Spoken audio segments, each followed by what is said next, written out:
Okay. Baby, I'm mine. Baby. Trigger warning. Trigger warning. Trigger warning. Trigger warning. What's up? What's up? What's up? How y'all doing? How y'all doing? How y'all doing? We are here at another week, and it is amazing, of course. Salute to the big ones out there doing their thing, standing on business, because that's what we do around here. Not gonna lie, the energy's been heavy. The energy been shifty, and it's been like, damn, okay, can we breathe? This super full moon that just passed is like, yo, can we breathe? We hanging in there, because we ain't no bitch. So, we're doing it. We are doing the big thing. We are doing this. And considering everything that's been shifting, my hope for you is that you have allowed yourself to feel through everything. Coincidentally, how I made this episode last week, and it's just like, yeah, to actually feel your emotions, to actually allow yourself to go through it, feel it, and sit in it for the time being that it needs to be felt, so that you grow through it and allow yourself to just see another perspective of whatever you're feeling instead of feeling it the same way. That was the best time to make that episode, because man, this week that just passed was just like, wow, a lot, just like, well, we survived, right? We survived. And if you had a great week, please flood the comments with that good energy. Flood the comments with that good energy so we can all just remember a time, you know? Welcome back to another episode of Present Not Perfect. I am your host, Mimi Jeanite, once again, and today is gonna be sort of a deeper topic, but you know, in these realms, in these spaces, in this time, on this channel, during this series, we go into real shit. So sometimes it's a good shit, sometimes it's a bad shit, but regardless, the shit gon' shake. So yeah, I just wanted to give a bit of insight on how we could better navigate a traumatic experience such as essaying or being R-worded, or, you know, things of that nature, like things that have to deal with you being abused in a specific way. It doesn't always have to be sexual, but being abused in a specific way, and how you can rewire your brain, rewire how you see the situation. This way you don't sabotage your life and the things that are actually meant for you, and to give yourself grace to move through the trauma so that you can understand exactly what it is that it did to your psyche, to then make it something that you want instead of it being inadvertently something that was created outside of yourself as it was happening to you. So that dissociation pathway that kind of like made you step out of yourself, and then a piece of yourself stayed in that space, how to like regain that person, that body. So let's get into it. Okay, so there are approximately 463,634 victims, age 12 or older, of sexual violence each year, right?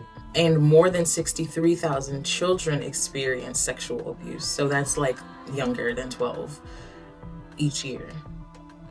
That's not even including the other abuse, which is verbal, emotional, physical. So we can just imagine how deep these abuses can actually sit within us, how it can embed itself within our psyche, our ways of living, the way we think of the world once this happens. To give the people that have abused others a pass, an excuse, a justification, I'm not here to do that. I'm not here to do that. I'm here for you as the person that has gone through some type of abuse. With a lot of people that are abused, they kind of continue that abuse as time goes along to other people, which causes others to become abused after that. So, like I said, I'm not giving the people that abused the people that are abused a pass or justifying anything, but more times than most, they have been abused as well.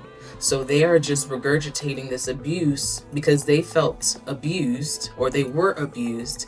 And this is the thing that they know could prove to give them some sense of control or power, because they were abused in a specific way that has allowed them to see that, okay, if I want to receive power, if I want to receive control in this situation right now, I have to assert my dominance in this specific way, because when it was done to me, I stayed quiet, I shut down, I shrunk myself, and I became somebody that I did not want in that moment. But the other person received what they wanted and they were stronger than me. So now that I want to be stronger than this person that I'm about to abuse, I'm going to do it like this, keeping the cycle going. You're going to meet many people that go through some type of abuse. And I'm not talking about, there are people out there that are kind of more on the spectrum of being psychologically opposite from the typical. I'm not talking about those that are like sociopaths and psychopaths and, like on that side of the spectrum, not really talking about those type of people. I'm talking about the people that actually like grew up as a normal child, but had those traumas embedded within them as like something they didn't have to go through it, just like we didn't have to go through it, but they went through it, and then because of a something within them, they decided to go ahead and share that trauma too. Maybe they didn't realize that it was trauma also. Maybe they didn't realize that it was that deep of a thing because they survived it. So if they've survived it, then you should be strong enough to survive it too, because this is the way the world is. This is what happens in the world. So toughen up. This is what I think they think. If it happened to me, it can happen to you too. What makes you so special? Huh? Trigger warning. It honestly just makes it very difficult to try to even relate to the abuser a lot of times, because it's like, as you are the victim of this abuse or of this trauma, you think, why me? Why did this happen to me? I was not out here doing anything that would cause it to be me. Why was I chosen to have this done to me? Now my mind is altered. Now I can't think of the things that I used to think of beforehand the same way. People touching me feels different. People yelling at me feels different. People just driving around honking, people, whatever the trauma trigger that actually happens that makes you like tense up, that happened to you, and now this is something you can no longer experience in the same way you did before the trauma. Why me? As I explain this, I don't want this to become something that minimizes anyone's experience. Everybody handles what they've gone through the way that you need to go through it. I'm just giving a sense of perspective that helped me see something differently, to help me move out of a conditioning that I placed myself in after a trauma that occurred to me. And I feel like if I can go ahead and give that insight, as dismissive as it might sound, it's more of a, okay, no, do not look at yourself as a victim the entire time that you're alive. So with it being, why me? Instead, ask yourself, why not me? Not to make it seem like you deserved to have a traumatic experience happen to you the way it has. Not saying that, haha, now it's your turn. I'm not saying any of those things. I'm saying with the actual thing happening to you, there's nothing we can do about it being like, why anymore? But more so, what do you do with that experience now? After a trauma happens to you, how long you take to be able to actually get over that grief, that experience, that's individual based. If it takes you 15 years to get over a trauma, then it takes 15 years. Are you working toward healing that? That is the only thing that I really feel, as long as you are actually working toward that healing aspect of getting yourself out of stressful thought processes, stressful conversations within yourself that make you just sit in more depression, more dysfunction within yourself because of what you witnessed or what you experienced. Instead, let that go and realize the strength in what you've actually survived or what you've traveled through. It's not for you to look at yourself weak or why did this happen to me? Those moments of asking yourself those questions are very needed though. I don't ever want to take away from anybody's experience when something is super fresh. You need that. You need to ask yourself those questions to be able to remind yourself that you were never the issue. You were never the problem in the first place. It wasn't because of you or anything that you've done that made you have to go through that abuse. In most cases, there are some situations out there where someone is literally putting themselves out there just so that they can manipulate a whole situation to receive some clout or attention or whatever. I'm not talking about those people. I'm talking about the people that were just living their life, doing their thing. Then some happen. Now you're a completely different person because of it. That's who I'm talking about. That's who I'm talking to right now. Understand that, yes, with everything that did occur, you can be upset, you can be angry, you can be emotional, you can question why it happened to you. Also, remind yourself that it was not your fault, that you are okay, that you're not alone in this, that you are seen, you are not broken in this moment after whatever happened to you. And that your story can now help someone else. Your story can help someone overcome their situation. Because if y'all heard the stats, this is an epidemic that has not subsided for how many years now? It seems like it's just getting worse and worse and worse. There's so many buffers put in for these abusers just to keep them safe because there's so many abusers in high elite statuses.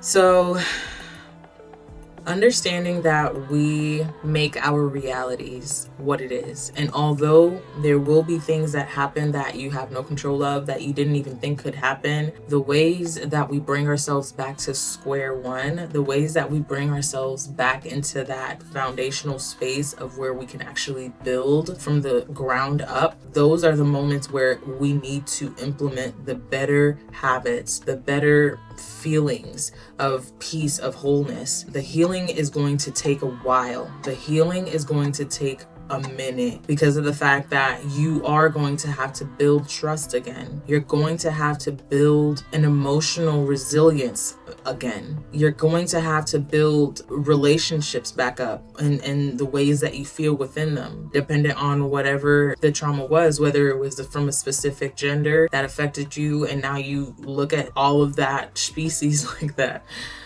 It's gonna affect you in different ways, but the way that you are allowed to make your foundation, to make that environment around you feel safe again, that is going to be something that you work on as you rewire your mind to remember, and then also rewiring your mind about the stories of the person that abused you. Now, sometimes people are abused by people that they have no ties to, and people are abused that don't make it out sometimes. But I do believe that most times people are abused by people that they know. It's just easier access. There's not too much work to have done, and you kind of get groomed very easily in a space where you already know the person. When you're told not to say anything, it's kind of easier for them to make you feel scared or nervous for you not to say anything. If it was a stranger, you'd be screaming like, bitch, I don't fucking know you. So stranger danger. But when it's somebody that you know, it's easier for things to kind of get brought into motion, and you kind of, as the victim, become it's just like, what do I do in this moment? Like, I wish someone could just see what's happening. And a lot of times it's just like, wow, this is my uncle, or this is my aunt, or like my stepdad, or whoever it is, right? Like, and I know that there's a lot of abuse that happens on the male side too, where the male victim is abused by either their male figures in their life or the female figures in their life, and it's just like really messed up. It's really how I want to bring it into like some type of growth mentality in this moment is to let go of who you saw them as before they traumatized you. Who did you see them as? Most likely bigger than life, most likely someone you looked up to, most likely somebody that you just felt had a cool perspective in life and you just wanted to be around them a lot, or you figured you can trust them, so what they tell you, you're going to just believe them through and through. Like, they're low-key your knight in shining armor. They're low-key somebody that you feel if you needed any type of thing, protection, provision, they're there for you. Sometimes the abuser is more like somebody that is kind of just in the house because of proximity. So that person could possibly not be somebody that you trust or see as like some type of superhero or somebody to come save you, but more so somebody that you really felt like you needed to try to protect yourself from, but nobody sees you. There's multiple ways that this actually can come into fruition, and the only way that I see coming out of holding on to that person and wanting something to affect that person is to humanize them. Make them back human. Remove all of the fluff that you put into your mind about who they are. If you do see them as a bad person already, you're most likely on the right track, but also making sure that your mind does not stay in that state of disarray, so then you possibly do something that could harm them or affect your life in a negative way because of the way that you feel like you need to defend yourself in a certain moment. If it's in the moment, baby, do what you got to do. Your life matters. But if it's an aftermath of something, if it's an after effect, and this is what's ruminating in your mind and you're just trying to figure out what life is at this point, start with reframing how you think of yourself, what the situation made you feel. Remind yourself that you are enough. You are okay. It was their responsibility to really just be mature and not fuck like what? Like, it was their responsibility and they stooped low. Now be real with yourself. If you were throwing yourself on somebody, if you were trying to manipulate a situation to become something in that situation just to receive some type of attention, be real with yourself. You might be the problem, okay? But for the others, you move on to letting go of the perceived notion of who you believed that person to be in the first place. Rehumanize them in your mind. They are fucked up. Point blank period. They are not good in their minds mentally. And if you really kind of take a step back, you could see the patterns of this person and exactly how they try to handle their life on a day-to-day basis. And if you listen to the ways that they process things, most times you'll be able to see, check in and be like, oh, that was actually weird. Rehumanize that person. Rehumanize them and remember that they were also children that went through things. And I'm sure we all see it, right? Like during movies when there's like a bully in middle school or high school or whatever age. Usually when they show the backstory for that child that has been bullying others, that child is going through it at home. Going through it. Like you wouldn't even expect the bullshit that they be going through in their home. And then they grow to be assholes. So we have to remember that these people have also gone through their own trials and tribulations. And because they did not use the tools to release who they believed that person that they were abused by to be, they let that person show them the way of being.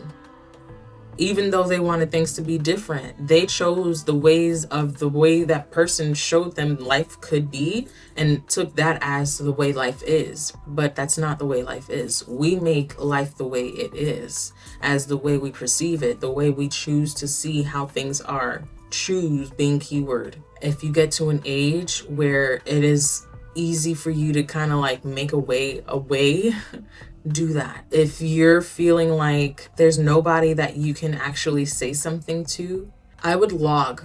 I would journal as much as you can. And then once you're able to actually say something, it's not all like all of these situations happening in your mind and you're not able to really pinpoint, especially because that first time you try to say something, all of the pent up aggression, emotion, everything is going to be trying to get out at the same time. So it's gonna be very, very turbulent. It's gonna be deep. So you have to, If you don't have someone that you can talk to, find a way to still get it out of you so that you're not holding on all of it. Like, that is stressing your body out. You're not even able to really find your true identity because of the fact that you're stuck in a moment.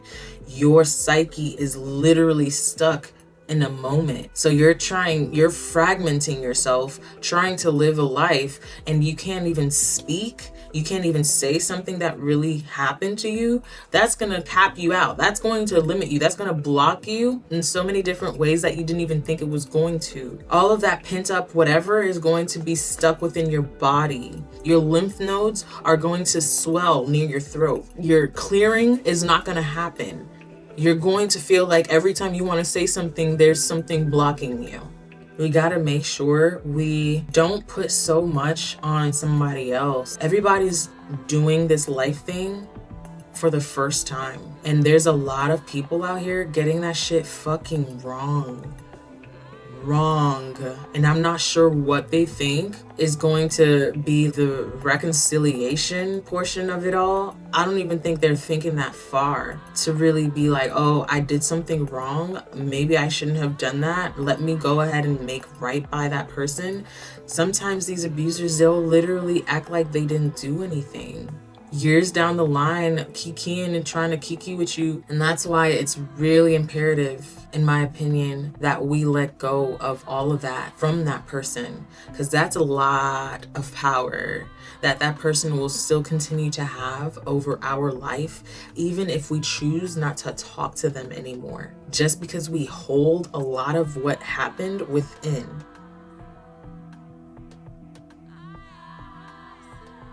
If you choose not to talk to the person after the abuse happens and your life goes on, just because you move on and you don't have to interact with that person anymore, that doesn't mean that you're still not subconsciously moving around in life as if something is wrong. You wouldn't be able to see that interaction the way others perceive it from you. And most likely you see it as something normal because your ego, your body, your first thought is to defend yourself, to protect yourself. So what you feel is going to be protection mode, survival mode. So it's going to feel normal during that time to really just be like whatever it is that you actually act like. But most times when an abused feels something trigger them, they just react, and the people that they are reacting toward feel the brunt of it, even without it being their fault that what the abused is feeling is actually happening. They just did something, triggered the abused, and the abused is lashing out without thinking of why they're lashing out toward that person, just feeling like I have to protect myself right now. And then that person that is being yelled at is looking like, yo, this bitch is crazy. Or this person is crazy, you know? If we don't take the time to really filter through all of the bullshit that we're literally like embedding within our code during the times that we're going through the trauma, it will show up in different relationships in our lives, and we will be the ones subconsciously abusing that person from then on. And the cycle continues. It doesn't have to. It does not have to. And I honestly think one of the biggest lessons that I've gone through within this journey of mine is letting people just be them. Letting people just choose the path that they want to choose, and letting them do that without me feeling some type of way about it. If they want to be abusers, you will be an abuser. If you want to be a healer, you will be a healer. If you want to listen, you'll listen. If you don't, you won't. And just being you, just doing what you feel like you need to do that. And if somebody interacts with me in a way that affects me to the point where I become traumatized, I have the option of letting you go from then on. And I have to have that responsibility for myself to recalibrate after that. I know what I want to feel, and I know that I don't want people to feel the way that I felt if I were to be abused again. I would not want to make people feel that of which I felt. you know, whether it's in the same aspect or whether it's just residuals of anger and resentment. It's not fair. So that's one of the things that I implement within my life now, where I'm like, you know what, even if I were to see my abuser again, would it affect me in the same way? I don't know. However, because of the fact that I have allowed myself to rehumanize the person, I have allowed myself to let go of who I wanted them to be in my life and allow just who they are to really just sit there and be like, okay, and going through the grief of that, like actually seeing it for what it was and not feeding myself some fairy tale. No matter how disruptive it was when I started the debunking, because it would be better to go through that deconditioning and go through the detoxing of it all. Detoxing does not ever look pretty.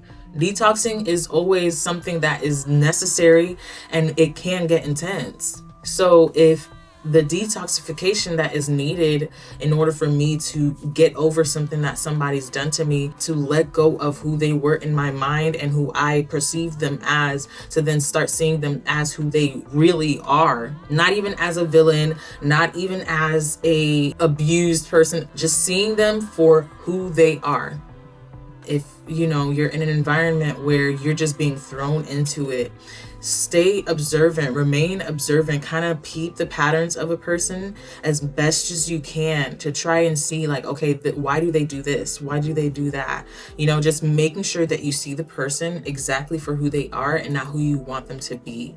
And I get that that will be hard. I get that that will be hard because of the fact that if there is some type of thing that we feel like we need within life, we will look for it outside of ourselves.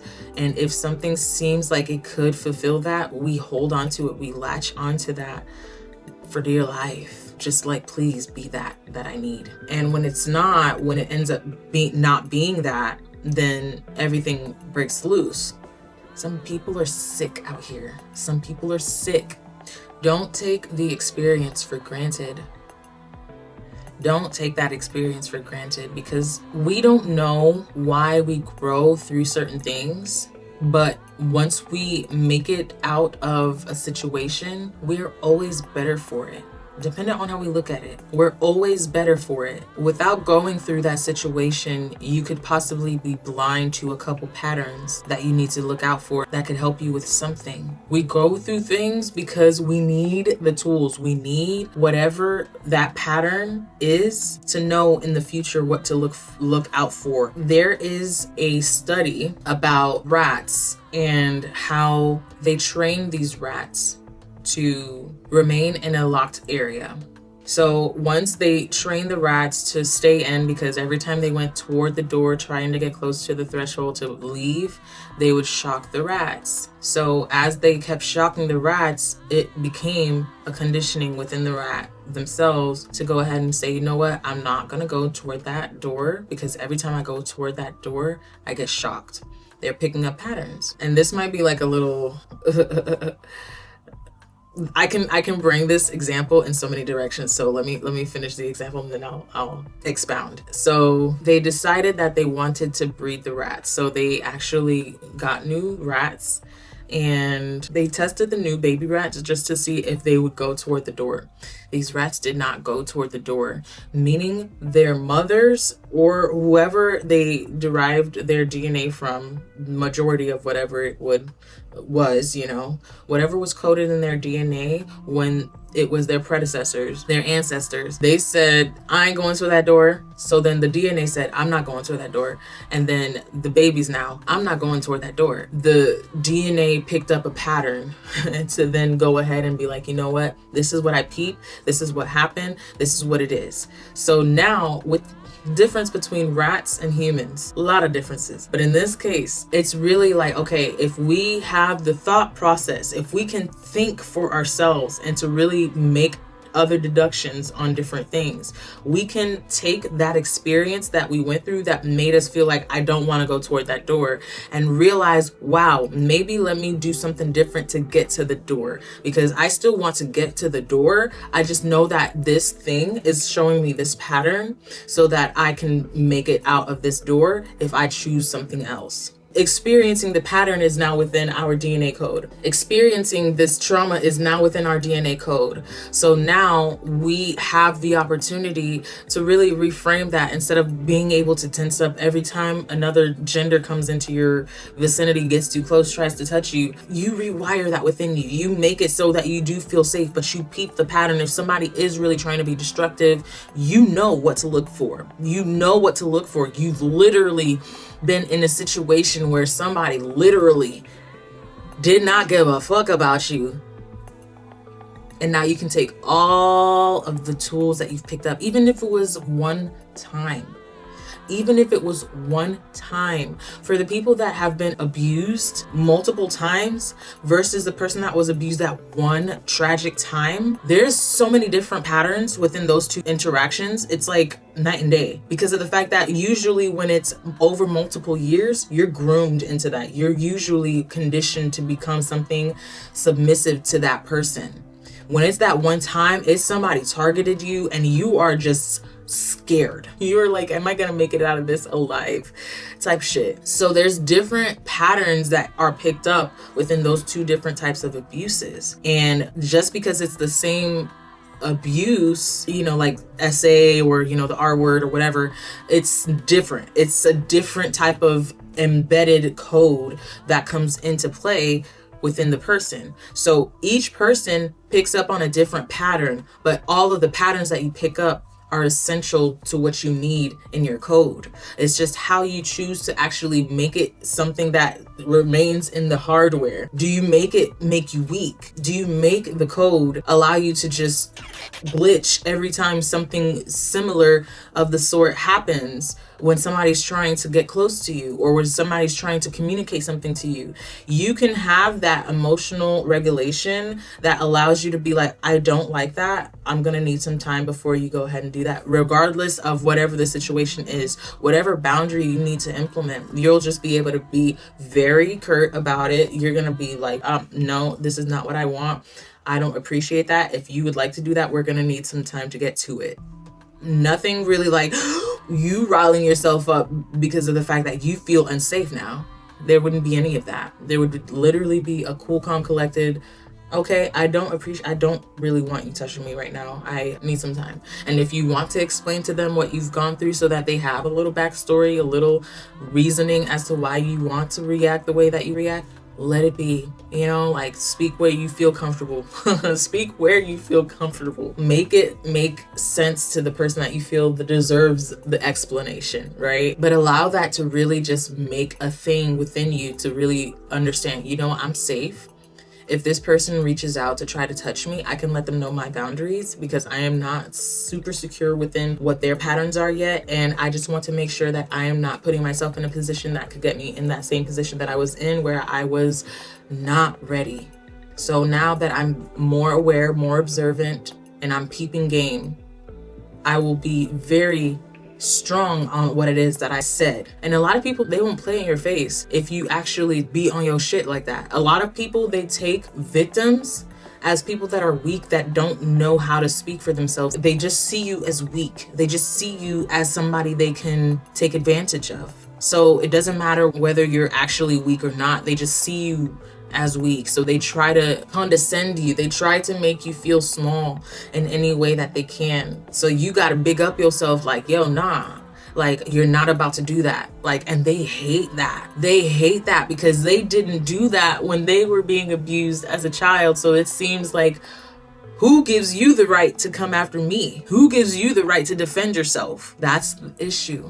That is the issue, the whole reasoning. Because if they would have actually defended themselves, they would not be who they are today, abusing you. They would have shown you, yo, this is what can happen in the world.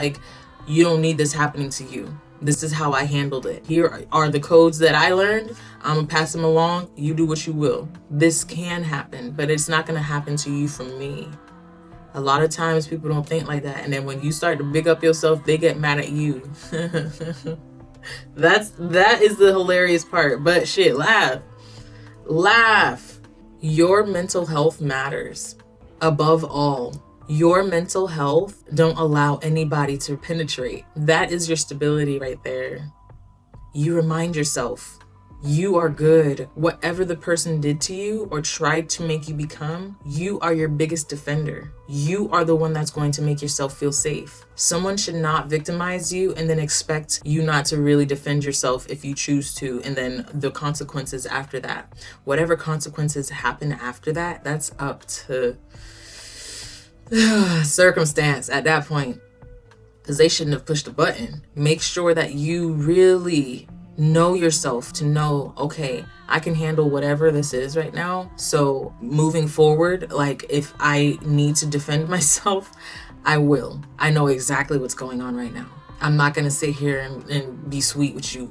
I'm not going to sit here and continue seeing you as some superhero. I'm not going to sit here and just allow myself to just be blinded by my hopes of who you will be in my life, or blinded in hoping that someone sees me right now so that I'm not abused. And I can only say so much about this topic, like as much as I know about, because within the different factions of the abuse that can occur, it's like with the fact that so many young people go through this, right? Most times you're hanging on to the person that is supposed to be there for you, and they're just not. The abusing portion of it doesn't even hurt as badly as not being protected by the person that was supposed to protect you. Most times it just feels like that. It's just like, fuck. Who do I trust here? Where do I run? Okay, I just want to go over the actual things that I spoke on that could help reframe and not keep you in a dysregulated functionality or underregulated, something where it's not up to par, it's not at 100%. Remember who you are. Remember that you are the boss of your own shit right now. You're okay. What happened to you is not okay. But as long as you remember that you are here for you, nobody can take you away from you. You have to be there for yourself. Whatever psyche was left behind during the trauma, you sit there and you go through and you find that piece of yourself again. Go to therapy. I implore you to go to therapy and actually sit with a professional that would be able to help you decipher the meanings of exactly what you went through, to find out where you left that body so you can really nurture that. It's been there fighting, screaming, crying for how many years now, and it's just trying to be seen still.